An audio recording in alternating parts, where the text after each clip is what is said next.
मेरा नाम है सरदार गोबिंद सिंह और उस मालिक ने, उस वाहिगुरु ने, उस अल्लाह ताला ने, साहिब श्री गुरु नानक देव जी महाराज ने मुझे 18 साल से अपने इस दरबार साहब में खिदमत का मौका दिया है, अपनी निगी गोद में बैठने का टाइम दिया हुआ है।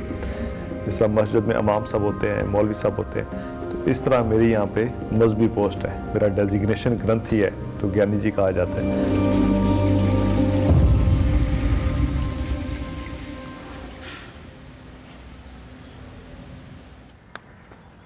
इस गुरुद्वारे का नाम है गुरुद्वारा दरबार साहब करतारपुर साहब।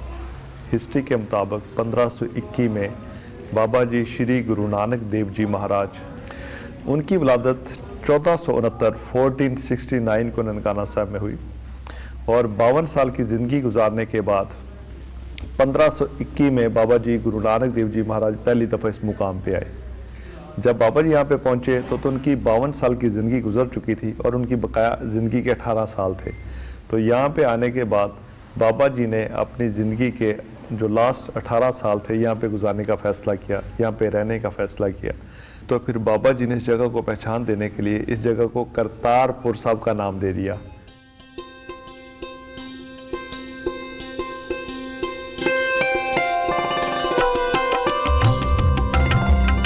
तो करतार के साथ लफ्ज़ी मैंने करने वाला, जहाँ पे उस अल्लाह ताला के, उस मालिक के बहुत सारे नाम हैं। कोई अपनी अक़ीदत के मुताबिक अल्लाह कहता है, कोई वाहिगुरु कहता है, कोई खुदा कहता है, कोई भगवान कहता है, कोई राम कहता है, कोई रहीम कहता है। इसी तरह करतार भी उस वहदुल्लाह शरीक का नाम है। तो उस अल्लाह ताला के नाम की निस्बत के साथ बाबा जी ने यहाँ पे करतारपुर नगर बसा दिया, यहाँ पे शहर बसाया। मेरा जन्म कलकत्ते में हुआ था। यहाँ पे मैं चौथी बार पाकिस्तान की इस धरती पे आया हूँ और करतारपुर में भी मेरा चौथा विज़िट है। गुरुद्वारा करतारपुर ये वो जगह है जहाँ पे गुरु नानक देव जी महाराज यहाँ 18 साल रहे। जब उन्होंने 27 साल की अपनी ट्रैवलिंग के बाद और ट्रैवलिंग में भी उनके साथ भाई मर्दाना जो एक मुस्लिम थे, म्यूज़िशियन थे, और इनका आपस में जो प्यार था वो 37 साल का प्यार। और गुरु नानक भी गाते थे, अपने जो कलाम थे उनको वो गा के लोगों को अपना मैसेज देते थे। गुरु नानक ने एक बड़ी बहुत कमाल की बात की कि उन्होंने जाकर बाबा फरीद जी के दरगाह पे भी गए। वहाँ के उस समय के जो इंचार्ज थे, जो उनके गद्दी नशीन थे, उनसे बाबा फरीद जी का कलाम लिया।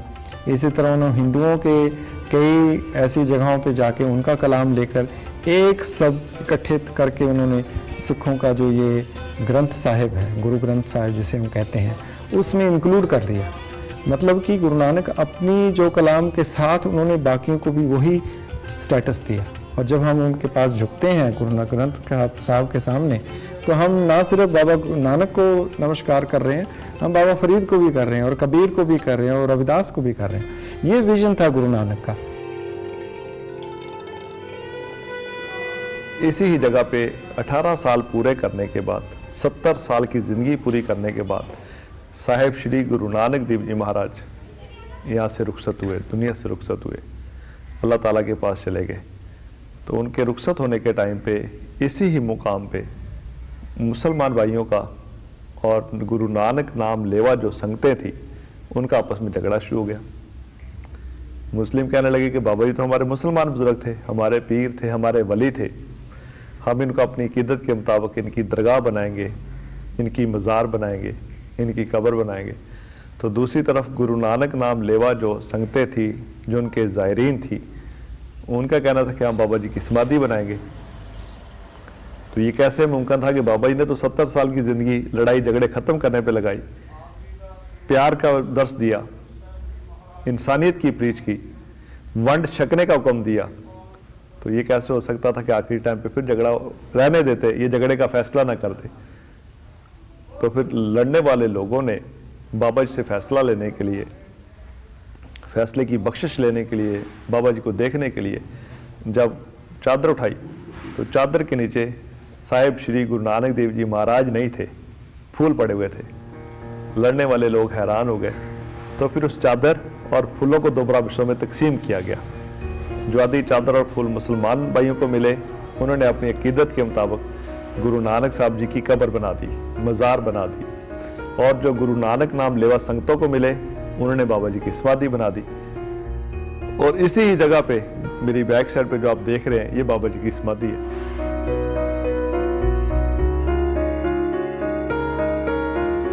ये दुनिया में कोई ऐसी जगह नहीं है, this is the only place. Kartarpur में 2 कम्युनिटीज़ के अपने अपने मेमोरियल साथ साइड बाय साइड बने हुए हैं और सिखों का गुरुद्वारा है। तो ये देखिए कि ऐसा मेरे गुरु नानक का मिरेकलस जो विजन है कि दुनिया में कैसे को एग्जिस्ट किया जा सकता है, उसका जो सिंबॉलिक जो प्रेजेंस है वो करतारपुर में है और इसकी एग्जाम्पल कहीं दुनिया में नहीं है। लंगर का सिस्टम गुरु नानक साहब से शुरू हुआ था कि भूखे को लंगर खिलाना है। तो गुरुद्वारे का पहला SOP ये है कि आपका चूल्हा गर्म होना चाहिए। पंजाबी में चूल्हा कहते हैं, जो चूल्हा जलाते हैं, हम जलाते हैं, लकड़ी जलाते हैं, कि चूल्हा गर्म होने का मतलब है कि लंगर तैयार होना चाहिए। कि पहले पंगत और फिर संगत। कि पहले आए हुए बंदे को, मेहमान को, पहले कि आप फिजिकली उसको भूख लगी हुई है, उसको प्यास लगी, आप उसको लंगर खिलाएं। फिजिकली फिट होगा तो फिर उसका ध्यान अल्लाह की तरफ होगा। तो पहले पंगत और फिर संगत। इसलिए जो गुरुद्वारा होता है, हर गुरुद्वारे में जो निशान सब लगा होता है, टावर लगा होता है, तो उसके लगाने का मकसद ये कि ताकि लोगों को पता चल सके, अगर कोई इबादत की नीयत के लिए आ रहा है तो इबादत कर सके, अगर कोई भूखा है तो लंगर खा सके, किसी के पास शेल्टर नहीं है तो शेल्टर ले सकते। तो इसलिए गुरुद्वारे का पहला SOP ही लंगर होता है। तो लंगर सब के लिए, वहाँ पे कोई तकसीम नहीं है। यहाँ पे आप नमाज भी अदा कर सकते हो, यहाँ पे आप रहाइश भी ले सकते हो। तो लंगर का एक हमारी रीत है, हमारा एक गुरुद्वारे का एक SOP है। तो इसलिए लंगर सब के लिए होता है।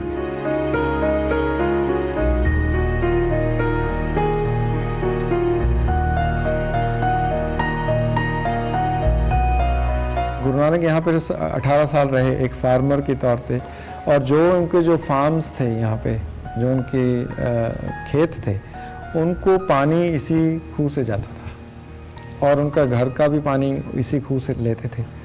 ये कुआं हमारे लिए बहुत पवित्र है क्योंकि गुरु नानक इसको यूज़ करते रहे हैं।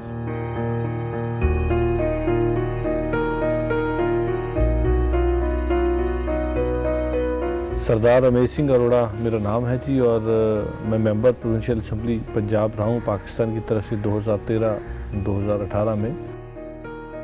सियासी तौर पे मेरा ताल्लुक पाकिस्तान मुस्लिम लीग नून से है।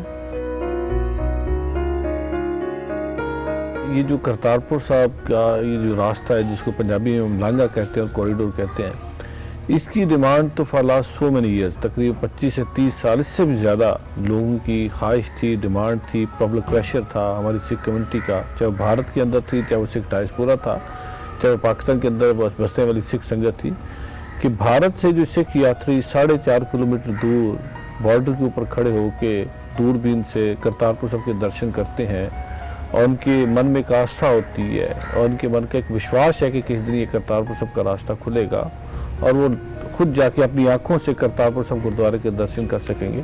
तो ये तो काफ़ी लंबे अरसे से चल रही थी और बहुत सारे सिख संतों ने, बहुत सारे पॉलिटिशियंस ने, बहुत सारे रिलीजियस स्कॉलर्स ने इस पर बात भी की और लोग आके अरदासें भी करते रहे बॉर्डर के उस पर कि रास्ता खुल जाए। बहुत सारे लोगों ने इस पर एफर्ट की। मैं खुद पिछले दौर में हमने बड़ी इस पर एफर्ट की। मुझसे पहले बीबी बेनज़ीर का दौर था, हमसे पहले नून लीग से, उन्होंने बड़ी एफर्ट की और बहुत सारे लोगों ने इस पर एफर्ट की। इंडिया की तरफ से इंडियन जो पंजाब असम्बली है उसमें 2 दफ़ा करारदाद पेश की गई, बट अनफॉर्चुनेटली सुनवाई नहीं। अभी बर्फ़ पिघली है और मेरा ये विश्वास है और मेरा ये यकीन है कि ये सेवा गुरु नानक पातशाह ने जिनसे लेनी होती है वो खुद नुमाइंदों को चुनते हैं। तो उसके लिए गुरु नानक पातशाह ने कमर जावेद बाजवा साहब को चुना। मैं कहता हूँ कि हम पंजाबी में कहते हैं बड़े भाग हैं, बड़े नसीब हैं कि उनसे ये सेवा हो रही है, छोटी बात नहीं है।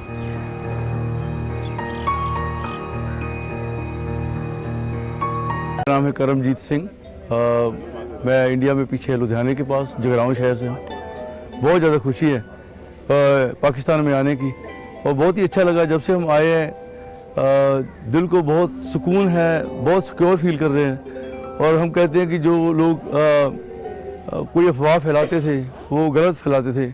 हमने जो सुना था उससे बिल्कुल उल्ट है सब कुछ। बहुत ही प्यार मिला इधर आकर कि बहुत सिक्योरफुल किया। ये भी है कि हर जगह पे गुरु घरों के दर्शन करते वक्त लोग बड़े प्यार से मिलते हैं। खुलेआम हर जगह पे दर्शन करने का मौका दिया जाता है।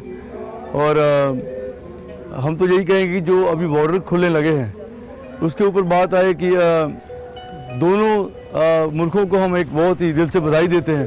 तो हम तो कहते हैं कि जिसको भी दुनिया में सब आए पाकिस्तान में, ये महफूज जो फीलिंग हमने ली है, ये सब आके इस फीलिंग को फील करें और आके गुरु घरों के दर्शन करें।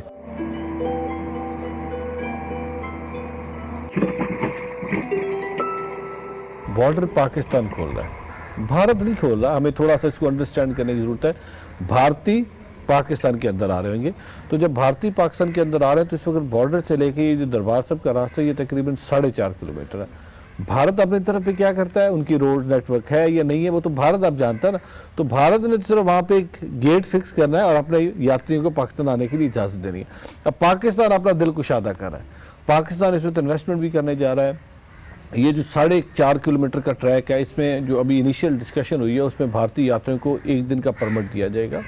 अब वहाँ पे बसेस में बैठ के हम वहाँ पे एक टर्मिनल बना रहे हैं बॉर्डर के ऊपर। वहाँ पे उनका जो इमिग्रेशन का प्रोसेस है, अगर कोई कस्टम का प्रोसेस है, वो करने के बाद बसेस वहाँ पे लगी होंगी और वो बसेस, स्पेशल बसेस उन यात्रियों को लेके दरबार करतारपुर साहब आ जाएगी। यहाँ पे उनके लिए पार्किंग का अलहदा से इंतजाम किया जा रहा है, जहाँ पे बसेस पार्क होके हमारे जो यात्री साहबान है दरबार साहब आ जाएंगे। खुद भी उस तरफ में जाकर मैंने वो दूरबीन से करतारपुर का गुरुद्वारा देखा है और एक मन में भावना आती थी कि काश भगवान अल्लाह ताला ऐसा कोई मौका बनाए कि हम ये बैरियर तोड़ के आगे चले जाएं।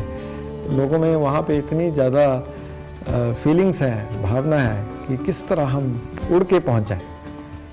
अगर कोई ऐसा ही तरीका हो कि ये सब बैरियर ख़त्म हो जाए तो वहाँ तो लोग, वहाँ पे दूर दूर से लोग उस स्पॉट पे आते हैं डेरा बाबा नानक में। पत्नी कितनी दुआएं निकलेंगी पाकिस्तान के लोगों के लिए, कितनी दुआएं निकलेंगी यहाँ के हुक्मरानों के लिए।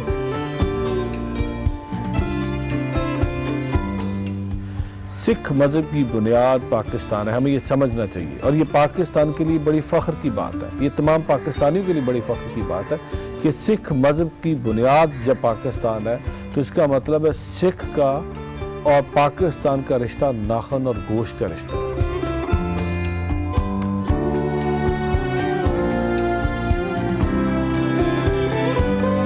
इस रिश्ते में कोई दरार नहीं डाल सकता। बहुत सारी नेगेटिव फोर्सेस हैं वो जिनके वेस्टेड इंटरेस्ट है, वो इसमें दरार डालने की कोशिश करते हैं, लेकिन क्योंकि ये सांझ भाई मर्दाना जी की और गुरु नानक देव जी की सांझ है, हज़रत मियाँ मीर साहब की और गुरु अर्जन देव जी 5वें गुरु की सांझ है, पीर बुद्धू शाह की और गुरु गोबिंद सिंह जी महाराज की सांझ है। तो इसका मतलब है सिख मुस्लिम दोस्ती कोई आज की नहीं है, 550 साल पुरानी दोस्ती है।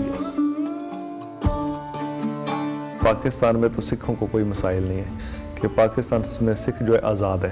पाकिस्तान में सिखों की जो वर्शिप प्लेस है उनकी लुक आफ्टर की जाती है, उनका ध्यान किया जाता है, ख्याल किया जाता है।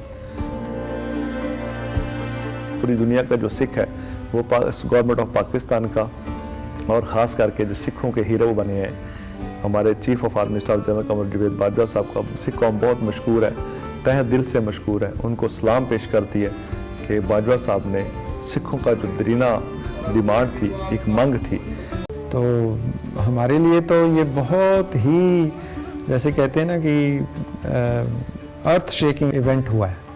ये जो एक्सेस खोलने का जो फैसला किया है इमरान खान जी ने और जनरल बाजवा जी ने, ये हमारे लिए बहुत बड़ी, मैंने इसे ह्यूज जेस्चर लफ्ज़ों में बयान नहीं किया जा सकता। ऐसे हो जैसे अगर हर मुसलमान को बैरियर लगा दिया जाए, 70 साल से कोई मक्का ना जा सकता हो और सडनली कोई आकर एक दरवाज़ा खोल दे कि आओ, आप आओ मक्का शरीफ में अपने सजदा करने के लिए आइए, तो मुसलमानों में क्या फीलिंग होगी, वही फीलिंग हमारे में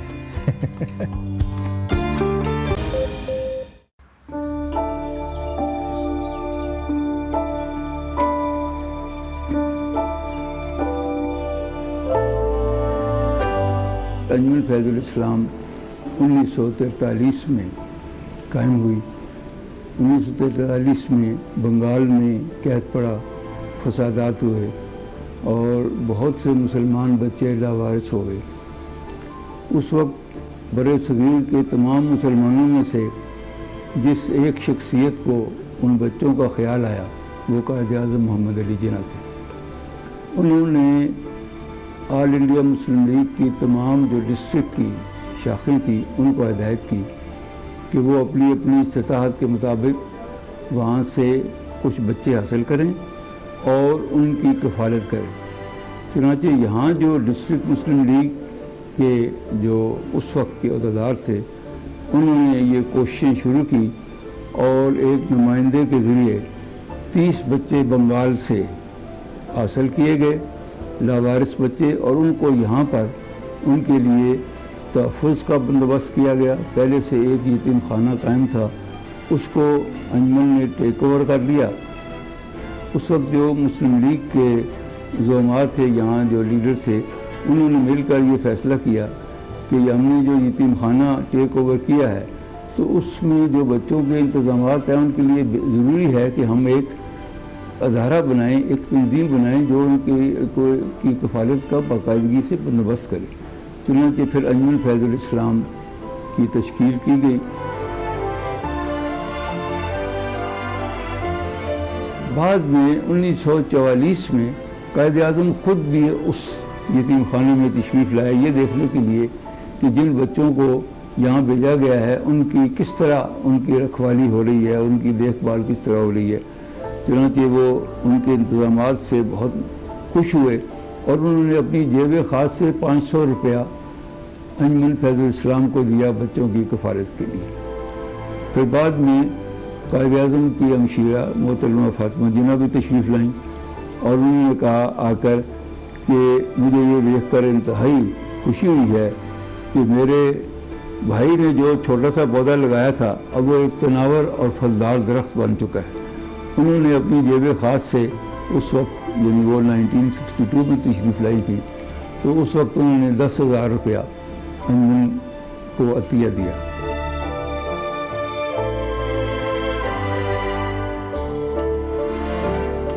ये फिर करीब करीब कोई 1962 में ये कंप्लीट हुआ।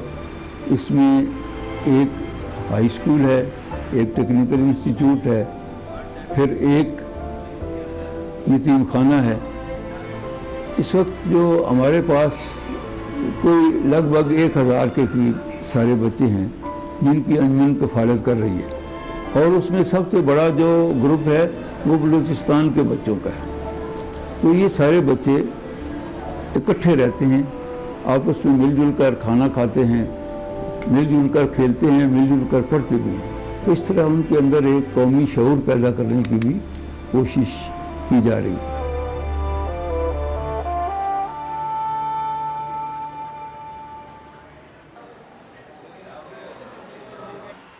मेरा नाम गुलाम जिलानी है। मैं अरसा 6 साल से यहाँ काम कर रहा हूँ एज ए प्रिंसिपल। हमारा जो अदारा है, बेसिकली हमारी जो एजुकेशन है वो जो पंजाब टेक्स्ट बुक बोर्ड की है वही हम पढ़ाते हैं। तमाम क्लासेस के लिए कंप्यूटर की एजुकेशन है। हम इवन क्लास 1 से 10 तक कंप्यूटर की तालीम भी साथ साथ देते हैं। साथ हमारी मजहबी तालीम भी है, यानी इस्लामियात लाजमी मज़मून के तौर पे। हमारे साथ एक हिफ्ज़ का भी शोबा है, जो कुरान पाक हिफ्ज़ कराते हैं। जो बच्चे इंटरेस्टेड होते हैं हिफ्ज़ करने में, तो उनके लिए बाकायदा हमने हफ़ाज़ कराम रखे हुए हैं, कारी साहिबान हैं जो क़राअत भी सिखाते हैं और हिफ्ज़ भी कराते हैं। वो बच्चे अलग से अपनी एजुकेशन लेते हैं, लेकिन हमारे पास जो साइंस, इंग्लिश और मैथ के जो पीरियड्स हैं वो लेने के लिए यहाँ भी आते हैं। यानी हम साथ साथ हिफ्ज़ के ये जो तालीम है ये भी हम देते हैं।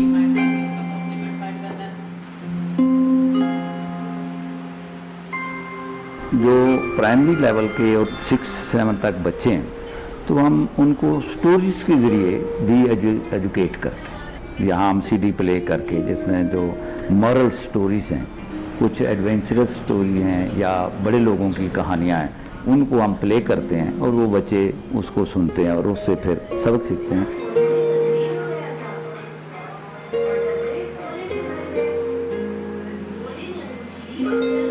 हमारी अंजुमन कुछ ऐसे बच्चे जो जीनियस किस्म के बच्चे हैं और उनको फैमिली सपोर्ट नहीं कर सकती, तो हम प्राइवेट इंस्टीट्यूशन में, यूनिवर्सिटीज़ में, कॉलेजेस में भी अंजुमन जो है उनको सपोर्ट करती है और पढ़ रहे हैं। अभी भी हमारा एक बच्चा इंजीनियरिंग यूनिवर्सिटी कराची में जो है वो कर रहा है और उसको अंजुमन सपोर्ट कर रही है। इसी तरह पंजाब कॉलेज में भी कुछ बच्चे जा रहे हैं, इसलिए उनको अंजुमन सपोर्ट करती है।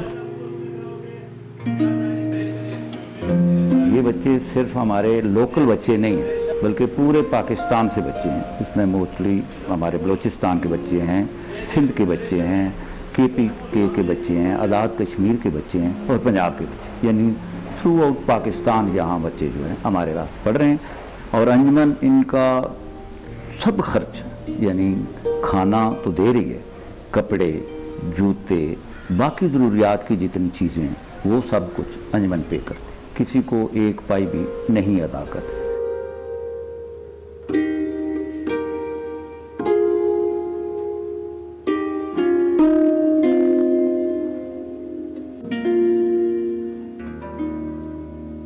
मेरा नाम नसीम नाज़नीन है।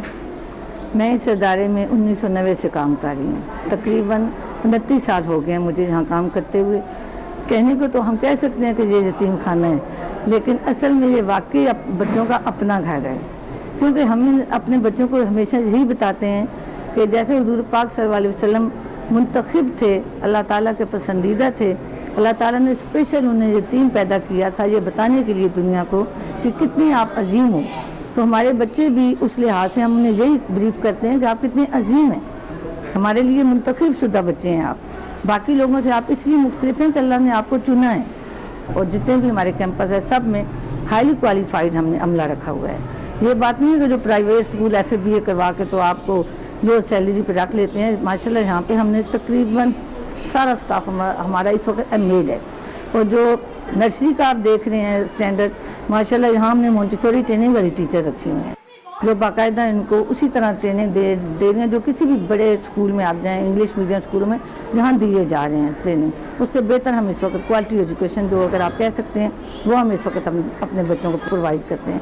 और खुसूसन आपने देखा होगा हमारे इधर सिर्फ ऑर्फन्स ही नहीं है, डे स्कॉलर भी हमने साथ बिठाए हुए हैं। मैं इस वजह से इन बच्चों को ये बताने के लिए कि जो पेरेंट्स वाले बच्चे हैं उनकी क्या आदत हैं और आपकी क्या हैं, ताकि वो बच्चे मिल के इंटरेक्शन से नई बातें सीखें। सिर्फ हॉस्टल में रह के, क्योंकि वो हॉस्टल का माहौल एक अपना होता है, घर का नहीं होता, लेकिन डे स्कॉलर्स को साथ रखने का मकसद यही है ताकि ये एहसास न करें कि हम में कोई महरूमी है, कुछ कमी है हमें। हमारा क्राइटेरिया क्या है इन बच्चों को दाखिला दें। खुदा न खास्ता जिनके दोनों वालिदैन नहीं हैं, पहले उनको तरजीह दी जाती है, फिर जिसके वालिद नहीं, फिर जिसकी वालदा नहीं। फिर बहुत ऐसे बच्चे भी हैं जिनके दोनों वालिदैन हैं लेकिन वो उनकी देखभाल नहीं कर सकते, वो इतने यानी उनकी आमदनी नहीं है, तो उनको भी हम यहाँ पर दाखिला दे दें। और ये अखबार में शाया होता है, उसमें लोग दाखिले के लिए अप्लाई करते हैं और हमारी एक दाखिला कमेटी बैठती है जिनको वो सिलेक्ट करते हैं। यहाँ जो बच्चे रहते हैं उनको हम तमाम ज़िंदगी की तमाम सहूलियात मुहैया करते हैं, खाना पीना है और एक अच्छे घराने का, एक अच्छे मयारी घराने का जो मयार होता है, एक दरमियानी दर्जे का समझ लें, तो उस मयार का हम इन्हें खाना पीना तमाम वक्तों में बेहतरीन तरीके से उनको दिया जाता है। उनको लिबास मुहैया किया जाता है। करीबन हर साल उनको कोई हर 3 महीने के बाद नया जोड़ा उनको बनवा के दिया जाता है। उनकी यूनिफॉर्म स्कूल की वो दी जाती है। फिर ऐसे बच्चे जो कि 6ठी जमात के बाद हम देखते हैं कि इनका रुझान पढ़ाई की तरफ कम है, तो उनको हम जो बुनियादी महारतें हैं वो सिखाते हैं। यहाँ पर जो हमारा टेक्निकल इंस्टीट्यूट है फैज़ाबाद में, इसमें बुनियादी महारतों की ट्रेनिंग दी जाती है, तो वो हम उन्हें उस तरफ लगा देते हैं। और हमें ये इस बात की बड़ी खुशी है कि जो बच्चे महारतें सीखते हैं, जो कोई ना कोई टेक्निकल काम सीखते हैं, तो उनको फ़ौरन बाहर फैक्ट्रियों में, मिलों में, दुकानों में फौरी तौर पर उनको मुलाज़मत मिल जाती है।